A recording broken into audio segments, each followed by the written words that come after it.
₹1900 કરોડ યોજનાઓ જાહેર કરી હતી. એમાં પાણી પુરવઠાને લગતી યોજનાઓ કંઈક અંશે એનો અમલ થયો છે, લોકોને પીવાનું પાણી મળતું થયું છે. બાકીની જે કરોડો રૂપિયાની, ઓછામાં ઓછા 1200-1300 કરોડ રૂપિયાની યોજનાઓ હતી, આજે પણ કાગળ ઉપર છે.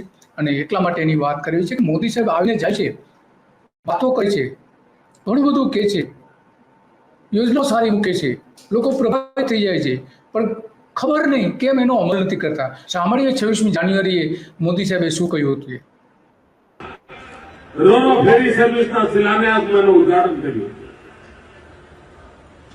3-4 દાયકાનું પડી રહેલું સપનું એને સાકાર કરવાનું મારા ભાગ્યમાં આવ્યું છે. મારે માટે આનંદની ઘડી છે.